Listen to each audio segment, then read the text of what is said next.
much. That's crazy because then it's like, well, where do you go from here if they are better? It's like, how much better can they be compared to last year's class? So what does this really mean though Crazy. It's for the crazy. so what does this mean for the WNBA then?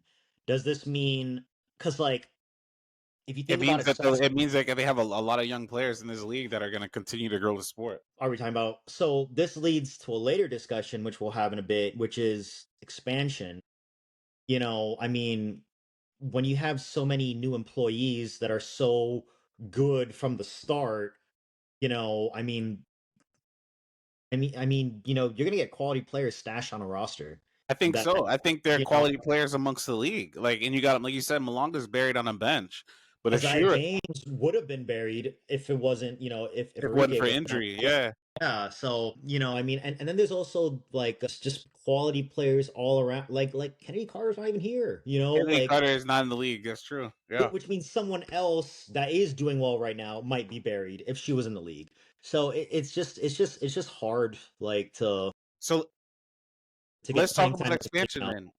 Because I'm like, so just to speak about expansion. So the initial question we were gonna ask is, why does the league hate Miami? But we're gonna pause on that Bro, question right quick. We're gonna pause on that question. We're gonna pause on that question because just to your point, because I remember seeing or hearing someone say like, "Oh, expansion is bad because it's gonna water down the league." And to your point, I feel like it's the opposite. There's so many good quality players that the league will have a lot of good quality. Like, look at Golden State now. They're not a typical expansion team. They're competing and they haven't missed a step.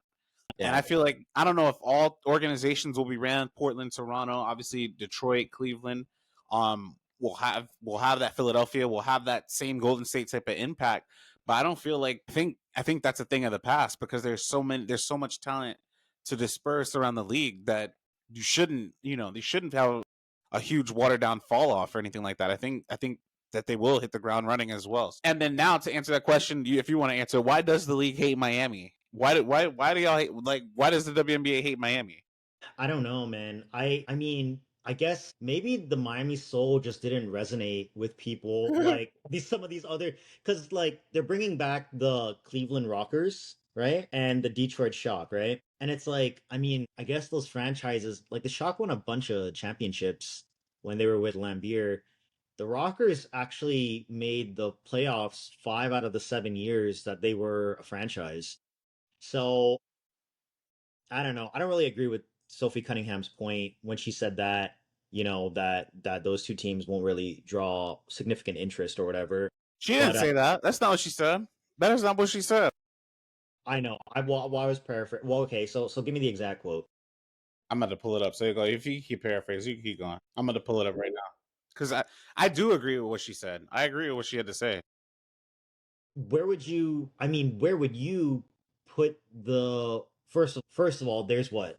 So right now there's 13 and then there's a plan for 18, is that right? With Toronto, Tempo, and then, the Rockers and the Shock. I mean, that's a lot of teams, man. Is there enough pockets of interest in this country and all these cities to support these teams? Because one, it's a major investment to get a team, then get somewhere to play, then hire a bunch of people, to support this team.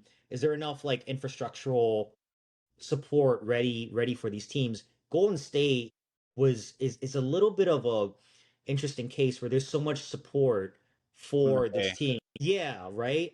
So does that resonate everywhere else? Like do these rosters That's what and the league is hoping for. That's what the league's hoping for that it does. The league is hoping for that it will for sure. But as far as I mean, obviously you have Sophie's quote right up here. I don't know how excited people are going to be, or people are to be going to Detroit or Cleveland. And then she also brought up, she also spoke about people wanting to go to Miami, and I'm like, in realistic life, who would you rather? Most people are going to want to go play in Miami or even visit Miami than they would the other two cities. I don't, or three I cities. mean Like like I don't players, think, huh? like players or fans? Players. I think you're gonna get higher. Like you're gonna get more. Okay, so let's say you have a big name free agent. Are they more likely to play in Miami or more likely to play in Cleveland to go sign their life away? I feel Miami, but to answer your question, I right. mean the real question is who cares where the players want to go? Well, Like it's like The reason why is because if you get a big draw as a player, then you're gonna get the fans to go watch that player. I mean, if you had to ask people like who wants to go to Indiana, but Indiana has such a raucous fan base, like that is a successful franchise. You know what I'm Indiana saying? is also a basketball, but that's the anomaly because they're a basketball town. That's what they need to Yeah, find. They need to get basketball towns. You know what I'm saying? And Miami, like why does everybody hate Miami? Miami is not really. I mean, I guess since like Dwayne Wade and stuff, it's like now it's considered like a basketball town. yeah, it is. Well, right now it might be a hockey town because we've won the cup 2 years in a row. But that's the main thing. Like you have to find the basketball cities. I agree, and I think we are a basketball city, and I think that there's a lot to desire coming here as a player. Shout out to Unrivaled. Obviously, like they don't have Unrivaled playing in the North, and then just on a geographical standpoint, there's one WNBA team in the South, which is Atlanta. Yeah, So just in right. that alone, I'm like, why wouldn't you invest more in the South? Do people in the South not watch basketball? Of course they do. Or women's sports, like yeah, they. I feel like I'm a little disappointed to say the least that we're not getting a team in the next 5 years. Hopefully somebody can put a bid and get that together because that's wild to me. That's just wild to me. So I don't know why they hate Miami. Is Miami even an option in these discussions? You know what I'm saying? Like, are we even brought up anymore? Does anybody even remember we have a team?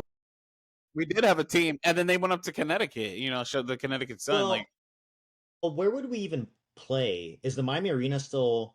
It's not even a thing anymore, no, they right? play. So they're gonna. I would put them in the AAA. I don't know if we Put could them in the fill AAA. play. Yeah, yeah. Put Yeah, them in the AAA. Just to kind of end this point or last, just to kind of wrap the segment up. The league has been expanding with billionaire owners, yeah, teams that have already when they're creating their expansion teams that have NBA facilities already ready to go. Like this is what you could see it. They already have NBA facilities ready to go. I forget the third point, but all of them have billionaire owners and NBA facilities that are ready to go. So that's everybody that won their bid. So to your point, if they're not playing in one of those arenas, then they're probably not going to get a bid or accepted. Do you think they're expanding too fast? Because I heard that point by was it David Sampson, who's like, like when it comes to these CBA negotiations, like if they think that expanding, quickly is the best like financial move to make, it's just not like a great like what are your thoughts on that? No, I love it. I love you got to strike when the iron's hot, and there's interest in women's sports now. So if you have billionaires that are willing to invest in the league, are you going to tell them no because we just want to wait? Like no, like get it going. Let's make this league good. We have enough players. Let's make a great product, and let's see what happens. I would absolutely would. Yeah, I'm not opposed to it at all. I'm not opposed to it at all. And then I think about Connecticut selling. I'm like, well, Yeah, somebody needs to buy that franchise and move it right back down south. So yeah. yeah, move that back down south instead of expanding. Just we but I'll put something on it. I'll be a WNBA owner. I'll put something on it. My I'll goodness, put $1 on it. that Get she scores money. my point one point one share interest. Put some money. I'll throw in $1. That's all right. All right. As far as so I'm gonna ask this. So let's ask this. We're gonna go. Do you feel like